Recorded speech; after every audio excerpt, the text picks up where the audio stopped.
ஆண்டவராகிய இயேசு கிறிஸ்துவின் நாமத்தினாலே அன்பின் வாழ்த்துக்களை தெரிவித்துக் கொள்கிறேன். நீங்கள் எல்லாரும் நல்லா இருப்பீங்கன்னு நான் நம்புகிறேன். கிறிஸ்துவுக்குள்ளே எப்பொழுதும் சந்தோஷமாக இருங்க, மகிழ்ச்சியாக இருங்க. கர்த்தர் நிச்சயமாகவே உங்கள் ஒவ்வொருவரையும் ஆசீர்வதிப்பார். நம்ம எல்லாரும் இந்த நாளில் தேவனுடைய வார்த்தைக்கு போவதற்கு முன்பதாக நாம் எல்லாரும் கண்களை அடைத்து வேதத்தின் மீது கரங்களை வைத்துக் கொண்டு நம்ம ஆண்டவரை நோக்கி செல்லிக்கலாம். நல்ல பிதாவே, நீர் எங்களோடு பேசு, நாங்கள் அதை கேட்கிறோம். இயேசு கிறிஸ்துவின் மூலமாக இவைகளை வேண்டுகிறோம். நல்ல பிதாவே, ஆமென்.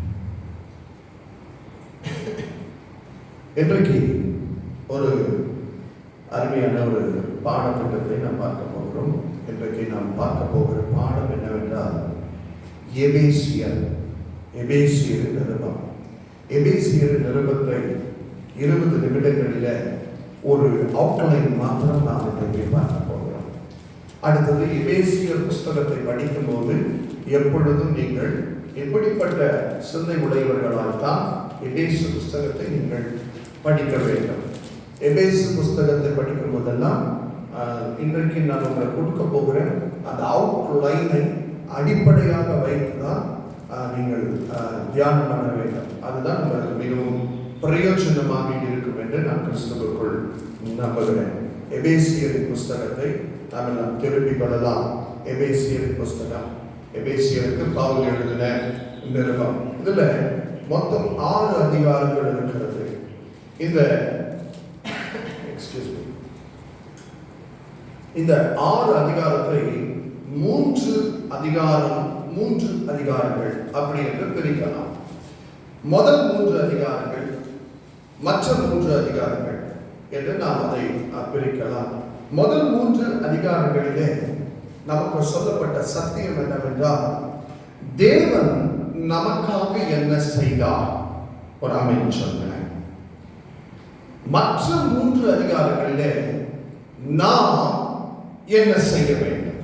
ஒரு ஆமென் சொல்லுங்க. புரிஞ்சுச்சுங்களா? எபேசு புஸ்தகத்தை, எபேசு நிருபத்தை நீங்கள் வாசிக்க வேண்டும் என்றால் இப்படிப்பட்ட சிந்தையோடு தான் நீங்கள் வாசிக்க வேண்டும். அப்பொழுதுதான் அதில் இருக்கக்கூடிய ஆவிக்குரிய ரகசியங்கள், ஆவிக்குரிய காரியங்கள் இன்னும் இந்த புத்தகத்தை spiritual book of spiritual warfare அப்படின்னு சொல்லுவாங்க. ஆவிக்குரிய போராட்டத்தில் இருக்கிறவர்கள் அத்தியாவசியமாக வாசிக்க வேண்டிய ஒரு புத்தகம் என்னவென்றால் அது எபேசு புஸ்தகம், எபேசு நிருபம் தான்.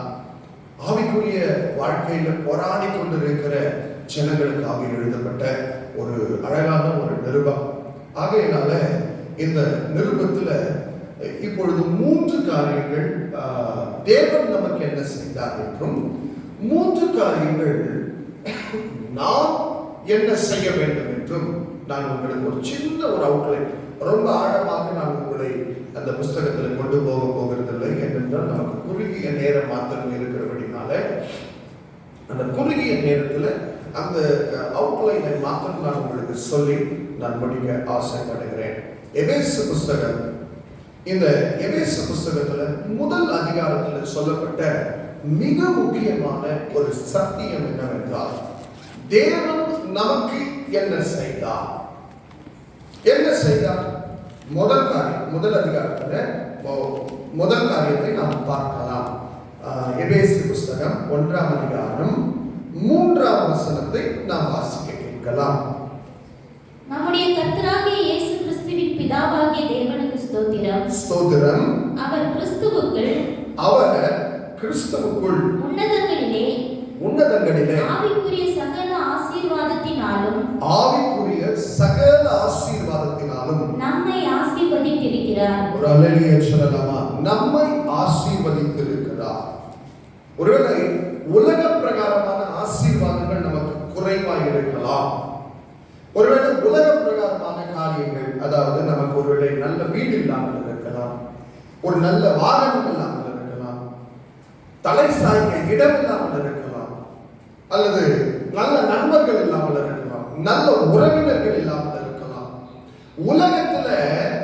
உலகத்தினுடைய ஆசீர்வாதங்கள் நமக்கு நிறைய குறைவுபடலாம். ஆனால் எபேசு புஸ்தகத்தில் பவுல் எபேசுக்கு மிகவும் தெளிவான ஒரு சத்தியத்தை சொல்லுகிறார். ஆண்டவர் நமக்கு உன்னதங்களில் உள்ள கிறிஸ்துவுக்குள் உன்னதங்களில் உள்ள சகல விதமான ஆசீர்வாதங்களினாலே, ஆவிக்குரிய ஆசீர்வாதங்களினாலே அவர் நம்மை ஆசீர்வதித்திருக்கிறார். நீங்கள் இந்த ஆசீர்வாதம் வேண்டும், ஆண்டவரிடத்துல போய் இந்த ஆவிக்குரிய ஆசீர்வாதம் வேண்டும், அந்த ஆவிக்குரிய வரம் வேண்டும் என்றெல்லாம் நீங்கள் கேட்டுக்கொண்டிருக்க வேண்டிய அவசியமே இல்லை. எப்பொழுது இயேசு கிறிஸ்துவை விசுவாசிக்க ஆரம்பிக்கிறீர்களோ அன்றைக்கே ஆவிக்குரிய சகல விதமான ஆசீர்வாதங்கள் உங்களை வந்து சேர்ந்து விட்டது என்பதுதான் அதனுடைய அர்த்தம். அதை புரிந்து கொள்வதற்கு நமக்கு ஆவிக்குரிய கண்கள் வேண்டும், புரிந்து கொள்ளுதல் வேண்டும். ஆமென் சொல்லுங்களேன். அதுக்குதான் பவுல் அந்த 1ஆம் அதிகாரத்துல அவர் ஒரு அழகான ஒரு காரியத்தை சொல்லுகிறார். 18ஆம் வசனத்தை நாம் வாசிக்க கேட்கலாம். 1ஆம் அதிகாரம் 18ஆம் வசனம். அழைத்ததினாலே நமக்கு உண்டாயிருக்கிற நம்பிக்கை இன்னதென்றும் பரிசுத்தவான்களிடத்தில் நமக்கு உண்டாயிருக்கிற சுதந்திரத்தினுடைய மகிமையின் ஐஸ்வர்யம் என்னதென்றும் தாம் கிறிஸ்துவை மரித்தோரிலிருந்து எழுப்பி அவரிடத்தில் நடப்பித்த தமது பலத்த சத்துவத்தின் வல்லமையின்படியே விசுவாசிக்கிறவர்கள் ஆகிய நம்மிடத்திலே காண்பிக்கும் தம்முடைய வல்லமையின் மகா மேன்மையான மகத்துவம் என்னதென்றும் நீங்கள் அறியும்படிக்கு அவர் உங்களுக்கு பிரகாசமுள்ள மனக்கண்களை கொடுக்க வேண்டும் என்று வேண்டிக் கொள்கிறேன். பிரகாசமுள்ள மனக்கண்களை கொடுக்க வேண்டும் என்று வேண்டிக் கொள்கிறேன். அவருடைய ஜெபம் என்னவா இருக்கிறது என்றால், இந்த ஆவிக்குரிய ஆசீர்வாதங்கள் அனைத்தையும் பார்ப்பதற்கு உங்களுக்கு பிரகாசம் உள்ள ஒரு மனக்கண்கள், ஞான கண் இருக்க வேண்டும் என்று அவர் சொல்லுகிறார். ஆமென் சொல்லுகிறார். இப்ப இங்க உட்கார்ந்து இருக்கிற உங்களுக்கு ஆவிக்குரிய ரீதியில், இப்ப சில பேர்லாம் என்ன நினைப்பாங்க அப்படின்னு சொன்னா, ஏதோ பெரிய பெரிய சாமியார்களுக்கு மட்டும்தான் அந்த ஆவிக்குரிய ஆன்மீக காரியங்கள், அந்த ஆவிக்குரிய காரியங்கள், அந்த வெளிப்பாடுகள் எல்லாம் உண்டாகும், அந்த ஞானம் எல்லாம் உண்டாகும், நமக்கெல்லாம் எங்க உண்டாக போகிறது என்று நாம் நினைத்துக் கொள்ளலாம். ஆனால் வேதம் தெளிவாக போதிக்கிறது. என்ன போதிக்கிறது? உங்களுக்கு எல்லா விதமான ஆவிக்குரிய ஆசீர்வாதங்களை கொடுத்துட்டாரு, அதை பார்க்கக்கூடிய கண்கள் தான் உங்களுக்கு வேண்டும். ஆமென் சொல்லுங்க. அந்த ஆவிக்குரிய கண்கள் நமக்கு வேண்டும் என்றுதான் அந்த 1ஆம் அதிகாரத்தில் அவர் ஜெபிக்கிறார். இதுதான் முதல் அதிகாரத்தில் ஆண்டவர் நமக்காக செய்த முதல் காரியம், ஒரு சின்ன அவுட்லைன். 2ஆவது அதிகாரத்தில் 2வது காரியத்தை நாம் பார்க்கலாம். 2வது அதிகாரத்தில் எபேசுக்கு பவுல் எழுதின நிருபம் 2ஆம் அதிகாரம் 1ஆம் வசனத்தை நாம் வாசிக்க கேட்கலாம். அக்கிரமங்களினாலும் பாவங்களினாலும் மரித்தவர்களாய் இருந்த உங்களை உயிர்ப்பித்தார். இது ஆண்டவர் நமக்காக செய்த 2வது காரியம். ஆமென் சொல்லுங்க. எத்தனை பேருக்கு புரியுது நான் பேசுறது? ஆண்டவர் நமக்காக செய்த முதல் காரியம் என்னவென்றால், ஆவிக்குரிய சகலவித ஆசீர்வாதத்தினாலே நம்மை ஆசீர்வதித்தார். 2வது காரியம் என்னன்னா, அக்கிரமங்களினாலும் பாவத்தினாலும் மரித்து கிடந்த நம்மை உயிர்ப்பித்தார். ஆமென் சொல்லுங்க. எந்த பாருங்க, ஒரு செத்த பணம் இருக்குதுன்னா, அந்த செத்த பணத்து கிட்ட போயிட்டு நீங்க பேசுங்க, நீங்க ஆலோசனை சொல்லுங்க, அது கேட்குமா? சொல்லுங்க, கேட்குமா? செத்த பணத்துக்கிட்ட போயிட்டு நீங்க பயங்கரமா, ஒரு பணம் செத்து போச்சு, யாராவது இறந்துட்டாங்கன்னா அங்க பாடி கிடக்குதுன்னா, அந்த பாடி கிட்ட போயிட்டு அந்த பாடி நிறைய பேர் விழுந்து அழுவாங்க. அந்த பாடி தெரியுமா? சொல்லுங்க. எதுவுமே தெரியாது. ஏன்? நீங்க அழுவதை விட்டுட்டு நீங்க அந்த செத்த பணத்துக்கிட்ட போயிட்டு சில ஆலோசனைகளை சொல்லுங்க. நீ இப்படிலாம் வாழலாம், நீ இப்படிலாம் பண்ணலாம், நீ இதெல்லாம் செய்யலாம் அப்படின்னு நீங்க அந்த செத்த பணத்துக்கிட்ட சொல்லுங்க. உடனே எழுந்து உட்காந்து சரி இந்த மாதிரி செய்யுங்க அப்படின்னு சொல்லுமா? சொல்ல. அவ்வளவுதான், முடிஞ்சு போச்சு. என்ன பண்ணாலும் செத்தவன் தான். இதே மாதிரிதான் ஆவிக்குரிய ரீதியிலையும் அக்கிரமங்களினாலும் பாவத்தினாலும் நாம் மரித்து விட்டோம், நாம் செத்துட்டோம். நமக்கு எந்த வேதங்களோ, எந்த உபதேசங்களோ, எந்த விதமான ஆவிக்குரிய ஆலோசனைகளோ போகிறது இல்லை. ஒரு ஆமென் சொல்லுங்களேன். எத்தனை போதனைகள், எத்தனை உபதேசங்கள் நம்மை தேடி வந்தாலும் பழைய திருடி கதவை திருடி அப்படின்ற கதையா மறுபடியும் நம்ம பாவத்தை செய்யதான் போறோம். இப்போ 20 வருஷம் 30 வருஷமா கிறிஸ்தவர்களாக இருக்கிற நாம் எத்தனை உபதேசங்களை, எத்தனை போதனைகளை நாம் கேட்டிருப்போம், செய்திருப்போம். ஆனாலும் நாம பாவம் செய்யாத இருக்கிறோமா? இல்லை, இல்லவே இல்லை. பாவம் செய்வோம், பாவம் செய்கிறோம். அப்படின்னா என்ன அர்த்தம்? நம்ம மரித்து கிடக்கிறோம் என்பது அர்த்தம். அப்படிப்பட்ட நம்மை பாவம் செய்யாத அளவுக்கு இயேசு கிறிஸ்துவானவர் நம்மை உயிரோடு எழுப்பி இருக்கிறார். அல்லேலூயா. இனி நாம் பாவம் செய்ய போகிறது இல்லை. ஒரு ஆமென் சொல்லுங்களேன். ஏன்னா ஆண்டவர் நம்மை உயிரோடு எழுப்பி இருக்கிறார். ஆண்டவர் அவருடைய ஜீவனை நமக்கு கொடுத்து இருக்கிறார். எவ்வளவு பெரிய அற்புதம் பாருங்க, எவ்வளவு பெரிய அதிசயம் பாருங்க. உன்னை அதிசயங்களை காண செய்வேன் அப்படின்ற வாக்குத்தத்தத்தை நம்ம வாழ்க்கையில உணர்ந்து கொள்ளணும். அப்படின்னா மிகப்பெரிய ஒரு அதிசயம் நாம பாவம் செய்யாம இருக்கிறத நம்ம பார்க்கறது தான் மிகப்பெரிய ஒரு அதிசயம். ஒரு ஆமென் சொல்லுங்க. எத்தனை பேருக்கு புரியுது? இது எல்லாராலும் செய்ய முடிகிற விஷயமே கிடையாதுங்க. ஆண்டவர் உலகத்துக்கு, பரலோகத்தை விட்டு உலகத்துக்கு இறங்கி வந்ததுக்கு காரணம் என்ன தெரியுங்களா? இதுதான் காரணம். மனுஷனுக்கு என்ன சொன்னாலும் அவன் கேட்கப்படுறதில்லை. மோசே மூலமா வேதங்களை கொடுத்தார், வேதத்தை கொடுத்தார். தாவீது மூலமாக நல்ல அரசாட்சியை கொடுத்தார். தீர்க்கதரிசிகள் மூலமாக நல்ல போதனைகளையும் நல்ல ஆலோசனைகளையும் கொடுத்தார். ஒன்றும் ஈடுபடவில்லை.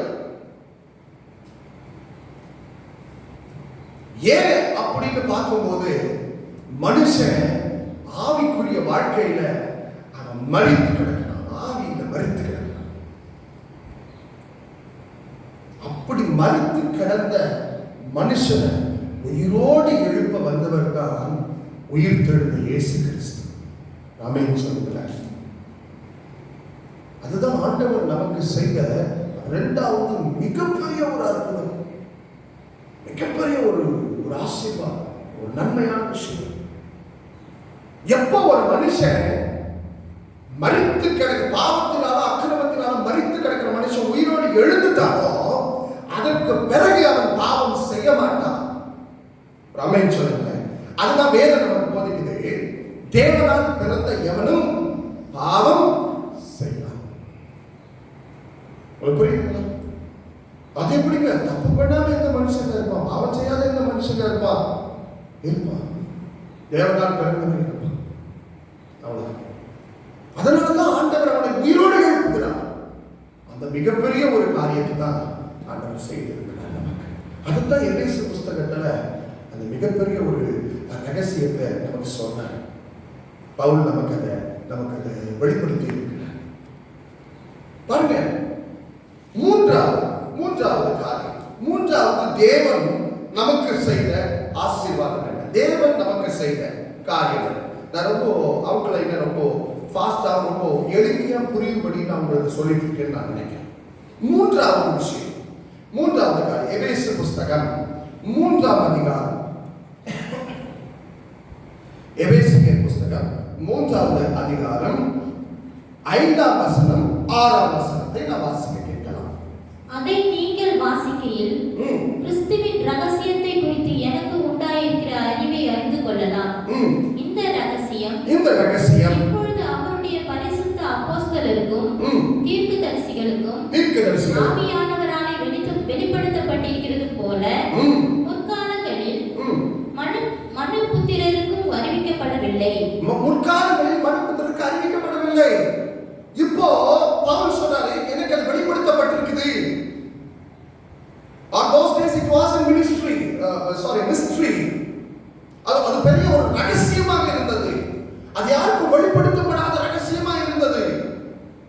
ஆனா இப்போ அது எனக்கு வெளிப்படுத்தப்பட்டிருக்கிறது. அந்த ரகசியத்தை நான் உங்களுக்கு சொல்றேன்.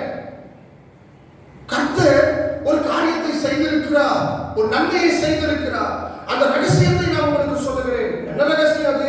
அதுதான் அந்த 6வது வசனத்துல சொல்றார் பாருங்க, வாசிங்க.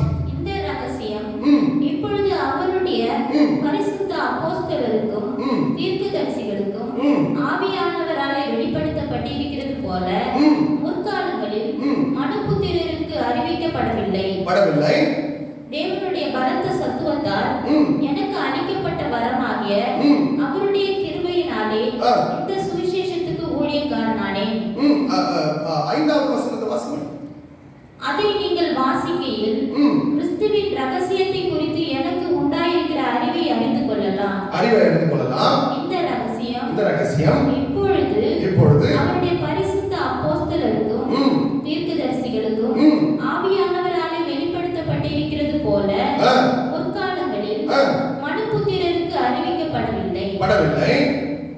தேவனுடைய பலத்த சத்துவத்தால் எனக்கு அளிக்கப்பட்ட வரமாகிய அவருடைய கிருபையினாலே சுவிசேஷத்துக்கு ஊழியக்காரனானே. பரிசுத்தவான்கள்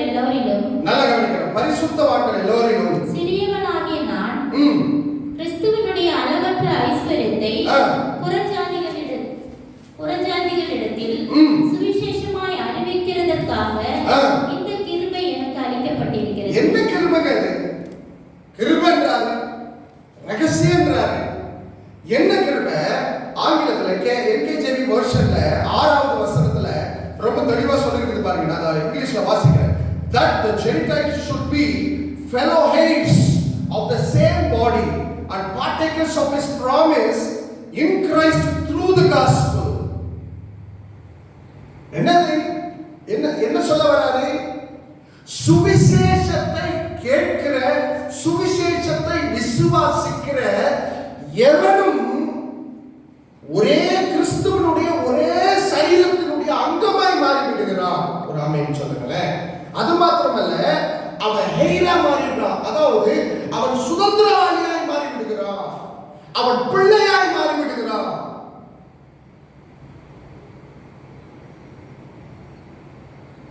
வானத்தையும் பூமியையும் படைத்த கடவுள் ஒருத்தர் இருக்கிறாரு.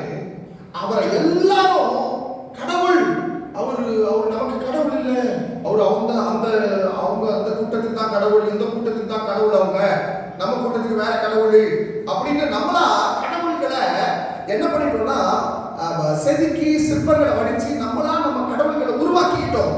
ஆனா உண்மையான கடவுளை கடவுள்ன்றது அறிஞ்சு கொள்ளாம, கடவுள்ன்றது அறிஞ்சு கொள்றதே பெரிய விஷயமா இருக்கிற காலங்கள்ல கடவுள் தகப்பனாய் மாறி சுதந்திரத்தையும் உனக்கு கொடுக்கிறது எவ்வளவு பெரிய ஒரு ரகசியமான ஒரு காரியம் பாருங்க.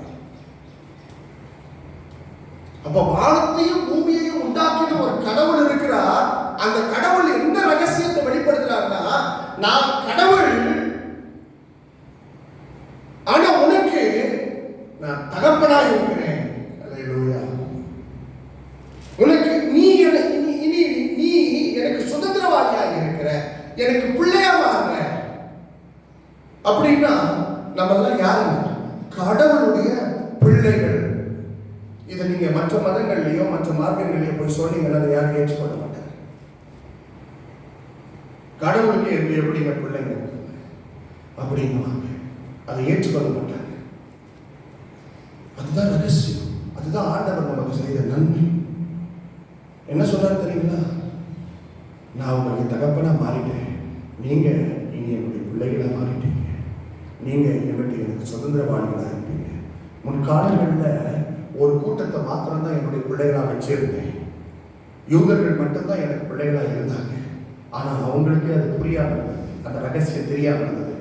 இப்போ புறஜாதிகளாக இருக்கக்கூடிய நீங்களும் என்னுடைய பிள்ளைகளாகவும் என்னுடைய சுதந்திரவாளிகளாகவும் மாறிட்டீங்க அப்படின்னு ஆண்டவர் சொல்றார்.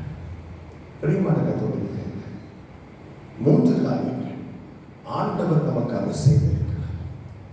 எபேசு 1ஆம் அதிகாரத்தில் நம்ம வாசிச்சோம். என்ன செய்தார் ஆண்டவர்? உன்னதங்களில் உள்ள சகலவித ஆசீர்வாதங்களினால் நம்மை ஆசீர்வதித்தார். நம்பர் 1. நம்பர் 2, என்ன செய்தார்? அவர் அக்கிரமங்களினாலும் பாவங்களினாலும் மரித்து கிடந்த நம்ம அவர் உயிர்ப்பித்தார். 3வது, அவர் நமக்கு செய்த நன்மை, நம்மை சுதந்திரவாளிகளாக மாற்றிவிட்டார், நம்மை பிள்ளைகளாக மாற்றிவிட்டார். இப்போ 4ஆம் அதிகாரம், 5ஆம் அதிகாரம், 6ஆம் அதிகாரத்துல நம்ம பார்க்க போறது என்னன்னா, இப்ப நம்ம என்ன செய்யணும்? ஒரு ஆமென் சொல்லுங்க. ஆண்டவர் நமக்கு என்ன செய்தார்? இப்ப நம்ம என்ன செய்யணும் அப்படின்றத பார்க்கலாம். வாசிக்கலாம். எபேசியர் புஸ்தகம், எபேசியருக்கு பவுல் எழுதின நிருபம் 4ஆம் அதிகாரம் 4ஆம் வசனத்திலிருந்து 6ஆம் வசனம் முடிய நான் வாசிக்க கேட்கலாம். உங்களுக்கு உண்டான அழைப்பினாலே நீங்கள் ஒரே நம்பிக்கைக்கு அழைக்கப்பட்டது போல ஒரே சரீரமும் ஒரே ஆவியும் உண்டு, ஒரே கர்த்தரும் ஒரே விசுவாசமும் ஒரே ஞானஸ்நானமும் எல்லாருக்கும் ஒரே தேவனும் பிதாவும் உண்டு. அவர் எல்லார் மேலும் எல்லாரோடும் உங்கள் எல்லாருக்குள்ளும் இருக்கிறவர். பாத்தீங்களா என்ன சொல்ல வராரு? இப்ப என்ன சொல்ல வராரு? நம்ம எல்லாருமே we must walk in unity. ஒரே ஞானஸ்தானம் தான், ஒரே தேவன் தான், ஒரே கடவுள் தான், ஒரே விசுவாசம் தான். உனக்கு வேற கடவுள், உனக்கு வேற நம்பிக்கை, உனக்கு வேற தெய்வம், என்னுடைய தெய்வம் வேற அப்படின்னு தெய்வங்களை பிரித்துக் கொள்ளுகிறதுக்கு நீங்கள் யார்? ஆண்டவர் சொல்றாரு. என்ன சொல்றாருன்னா, நான் ஒரே ஒருத்தர் தான் கடவுள், வானத்தையும் பூமியை உண்டாக்கின கர்த்தர் நானே. அதனால உலகத்தில் இருக்கக்கூடிய நீங்கள் அனைவரும் ஒரே மனதுடையவர்களாக இருங்கள்.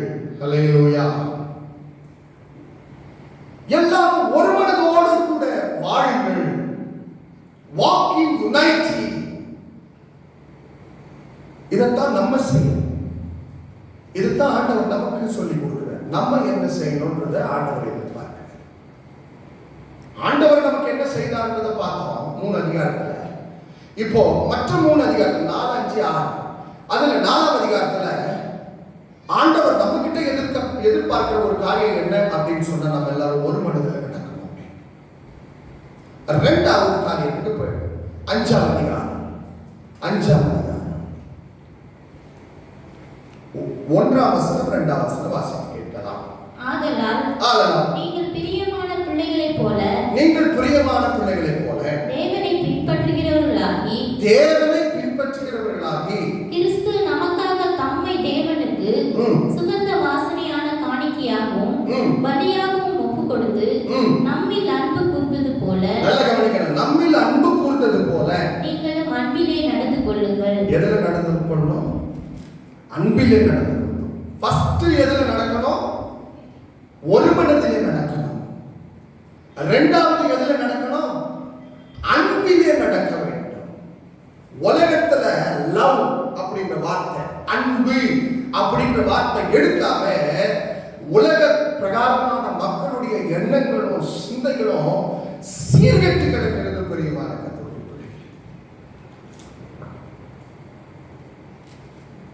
யாராவது அன்பா யாருக்காவது உதவி செய்தா உடனே அது ஒரு தவறான ஒரு காரியமா சித்தரிக்கிறது, டெபிக் பண்றது. அதனாலதான் பவுல் என்ன சொல்லிக்கிறார் பாருங்க. 3வது வசனத்தை வாசிங்க. அதை சொல்லிட்டு இந்த 1-2 வசனங்களில அன்பில நடந்து கொள்ளுங்கள் அப்படின்னு சொல்லிட்டு 3வது வசனத்துல உடனே என்ன வார்த்தைகளை கொண்டு வரார் பாருங்க. மேலும் பரிசுத்தவான்களுக்கு ஏற்றபடி பேசித்தனம். எந்த வார்த்தை கொண்டு வந்தார் பாருங்க. பேசித்தனம், அசுத்தம், காமம், இதெல்லாம் வந்து இந்த பேச்சுக்கே இடம் இருக்க கூடாது. இத பேசவே கூடாது. அத பேசுறாங்க அப்படின்னாவே அவங்க அன்பு என்ற வார்த்தையை சரியா புரிந்து கொள்ளலாம். சொல்லுங்க. அப்படிப்பட்ட ஒரு பரிசுத்தமான மாயமற்ற ஒரு அன்பிலே நீங்கள் நடந்து கொள்ளுங்கள் என்று எபேசுக்கு பவுல் நிருபத்தை எழுதுகிறார். முதல்ல என்ன சொல்றாரு? ஒரு மனதில் நடந்து கொள்ளுங்க, வாக்கிங் யுனைட்டி. 2வது என்ன சொல்றாரு? அன்பிலே நடந்து கொள்ளுங்கள், வாக்கிங் லவ். அது புரியாததுனாலதான் 8ஆம் வசனத்திலையும் 15ஆம் வசனத்துல 5ஆம் அதிகாரம் 8ஆம் வசனம் 15ஆம் வசனத்துல பாத்தீங்க அப்படின்னு சொன்னா, walk as children of light, வெளிச்சத்தின் பிள்ளைகளாய் நீங்கள் நடந்து கொள்ளுங்கள் என்று பவுல் உணர்த்து வைக்கிறார். ஏனென்றால் அன்பினுடைய காரியம் உங்களுக்கு புரியவில்லை. அதனாலதான் யாராவது யார்கிட்ட பேசினா கூட ஒரு தவறான ஒரு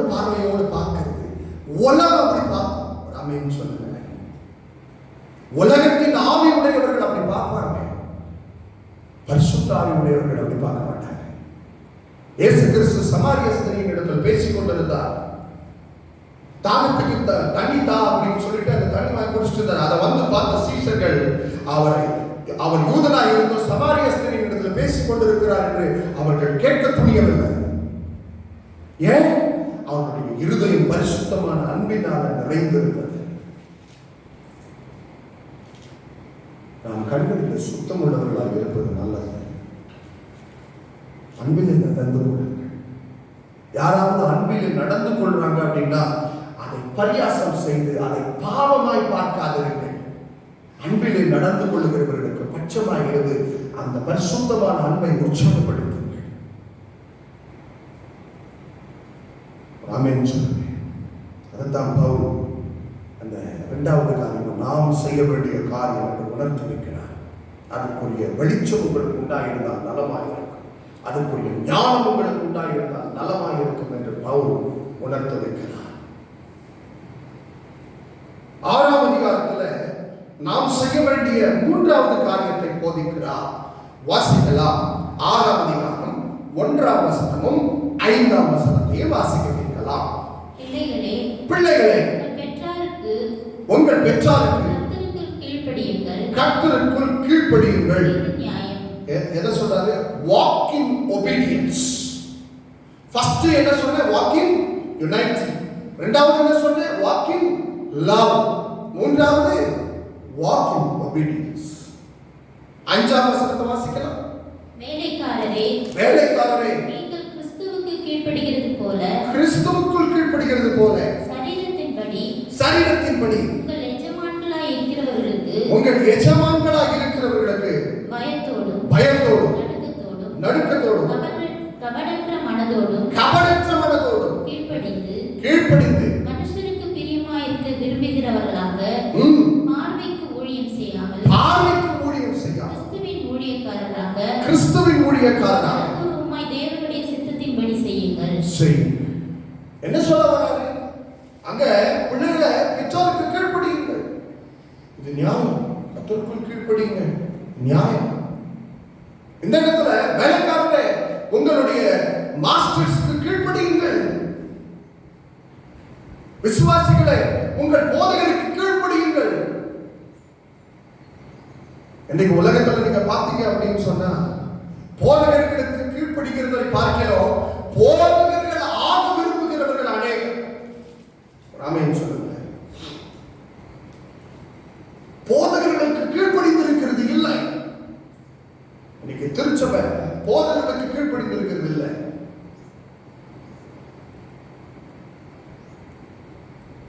எப்ப நாம் போதகராவேன்?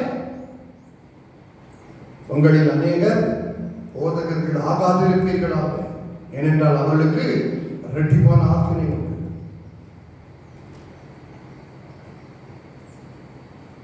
பிள்ளைகளே உங்கள் பெற்றோருக்கு கீழ்ப்படிந்திருங்கள். ஏன் குமாரர்களே குமார்த்திகளே அப்படின்னு சொல்லல. பிள்ளைகளே, நீ பிள்ளையா இருக்கும் போதுதான், நீ வளர்ந்துட்டுன்னா உனக்கு கீழ்ப்படியறதுக்குரிய வாய்ப்பு இருக்காது. Why? Because உங்களுடைய பெற்றோர்கள் வயதாகி விடுவார்கள். அவர்கள் நிலை தடுமாறி கொண்டிருப்பார்கள். எத்தனை பேருக்கு புரியுது? அப்ப உங்களுக்கு பிள்ளைகள் வந்துருவாங்க. அப்ப உங்க பிள்ளைகள் உங்களுக்கு கீழ்ப்படியாம போயிடுவாங்க. எதை விதைக்கிறீங்க அதை அறுப்புன்றதை மறக்காத.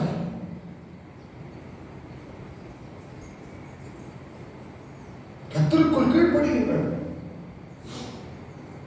Spirit of obedience. அதுதான் பவுல் அந்த இடத்துல சொல்ல வராரு. Walk in the spirit of obedience. கீழ்ப்படிதலின் ஆவியிலே நீங்கள் நடந்து கொள்ளுங்கள். ஆமென் சொல்லுங்க. இன்னைக்கு திருச்சபைக்கு பார்த்து கீழ்ப்படிதலின் ஆவி கிடையாது. எதிர்த்து பேசுகிறார், எதிர்க்கிறார், எதிர்வினையை செய்கிறார், எதிர்மறையான ஆவி. Spirit of rebelliousness. அவர் கீழ்ப்படிதலின் ஆவி இருக்கு. பலத்த கரத்துக்குள் அடங்கி இருக்கு. ஏற்ற காலத்தில் உயர்த்துவா. ஆமென் சொல்லுங்க. உயர்த்துவா. உங்களை உயர்த்தக்கூடிய நாட்கள் வரும். அப்ப நீங்க உயர்ந்திருப்பீங்க. அப்ப கர்த்தர் பாப்பாரு. இப்ப தாழ்ந்து இருக்கிற நாட்களில இந்த பிரதர் இந்த சிஸ்டர் தாழ்ந்து இருக்கிற நாட்களில கீழ்ப்படிதலோடு வாழ்ந்தான். அதனால அவன் கீழ்ப்படிதல் விதைத்ததுனால அவனுக்கு கீழ்ப்படியும்படி ஜாதிகளை அவன் பாதங்களுக்கு நான் கீழ்ப்படுத்துவேன் என்ற வசனத்தை அந்த வாக்குத்தத்தத்தை பிள்ளைகளுக்கு கொடுத்து அதை நிறைவேற்றுவான்.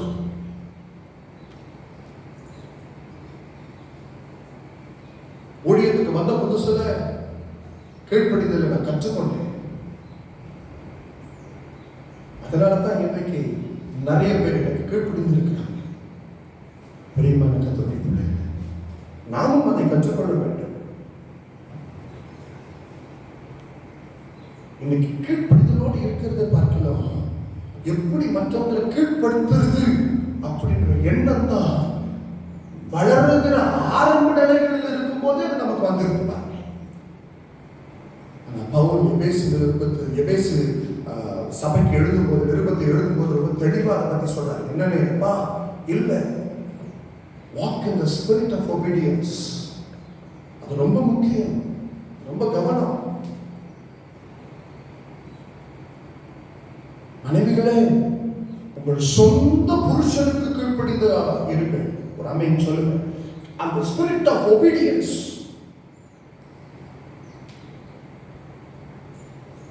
பிரியமான கர்த்தருடைய பிள்ளைகளே, வேதத்துல எபேசு புஸ்தகத்திலிருந்து 3 காரியங்கள் ஆண்டவர் நமக்காக செய்வதும் 3 காரியங்கள் நாம் ஆண்டவருக்காக செய்வதையும் நாம் பார்த்தோம். அதை நான் கடைசியா வரிசைப்படுத்தி நான் முடிச்சிடுறேன். ஆண்டவர் நமக்காக செய்த 3 காரியங்கள். நம்பர் 1 சொல்லுங்க.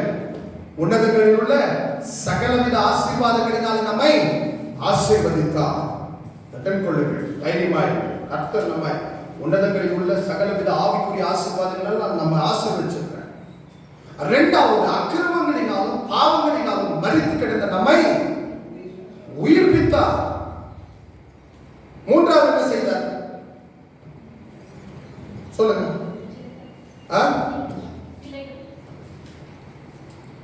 நமக்கு ஒரு பெரிய ரகசியத்தை வெளிப்படுத்தினார். என்ன ரகசியம் அது?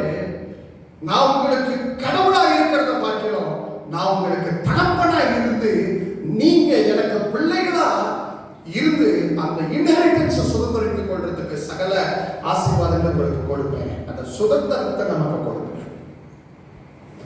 அதுதான் ஆண்டவர் நமக்கு செய்த 3வது. இப்ப நாம செய்ய வேண்டிய 3 காரியங்களை சொல்லுங்க பார்க்கலாம். 4வது அதிகாரத்துல முதல் காரியம் என்னங்க? ஒரே தேவன், ஒரே ஞானஸ்தானம், ஒரே விசுவாசம். இப்படி இருக்கிறதுனால நம்ம எல்லாருமே ஒரே தேவனுக்கு கீழே ஒரே தேவனை விசுவாசித்து ஒரே மனமுடையவர்களாக இருக்க வேண்டும். வாக்கிங் யுனைட்டி, அதை கர்த்தர் நம்மிடத்தில் எதிர்பார்க்கிறார். ஒரு மனதில் நீங்கள் நடந்து கொள்ளுங்கள். 2வது காரியம், walk in love, not in lust. walk in love, அன்பிலே நடந்து கொள்ளுங்கள். யாராவது அன்பிலே நடந்து கொண்டால் அதை உற்சாகப்படுத்துங்கள். உலகம் பார்க்கிற பிரகாரம் நீங்கள் பார்க்காதிருங்கள். 3வது காரியம், கீழ்ப்படிதலிலே நடந்து கொள்ளுங்கள். பெற்றோருக்கு கீழ்ப்படியுங்கள், உங்கள் எஜமான்களுக்கு கீழ்ப்படியுங்கள், உங்கள் போதகருக்கு கீழ்ப்படியுங்கள், உங்கள் புருஷன் உங்களுடைய சொந்த புருஷனுக்கு கீழ்ப்படியுங்கள். பிரியமான கர்த்தருடைய பிள்ளைகளே, 3 காரியங்கள் தேவன் நமக்கு செய்திருக்கிறார். 3 காரியங்களை நம்மிடத்திலிருந்து எதிர்பார்க்கிறார். கர்த்தர் தாம் இந்த திருவார்த்தைகளை ஆசீர்வதிப்பாராக. நம்ம எல்லாரும் கண்களை அடைத்து ஆண்டவரை நோக்கி நாம் ஜெபிக்கலாம். நல்ல பிதாவே, இந்த 3 காரியங்களை 3 காரியங்கள் விசேஷங்கள் எங்களுக்காக நீர் செய்திருக்கிறீர். தயவுக்காக நன்றி ஆண்டவரே. 3 விசேஷங்கள் நாங்கள் என்ன செய்ய வேண்டும் என்று நீர் எங்களுக்கு போதித்திருக்கிறீர். அதற்காக நன்றி. இந்த எபேசு புஸ்தகத்திலிருந்து இந்த ஒரு அவுட்லைனை எங்களுக்கு கற்றுத்தந்தபடி நான் நன்றி செலுத்துகிறேன் ஆண்டவரே. உங்களுடைய நாம மாத்திரமே உயர்ந்திருக்கு. இயேசு கிறிஸ்துவின் மூலமாக இவைகளை வேண்டி இருக்கிறோம் நல்ல பரிசுத்த பிதாவே. பிரியமான ஆண்டவருடைய பிள்ளைகளே, திருச்சபையே, இந்த வார்த்தைகளை கேட்டிருக்கிறீர்கள். இந்த வார்த்தைகளின்படி செய்யுங்கள். கர்த்தர் உங்களை ஆசீர்வதிப்பாராக. ஆமென்.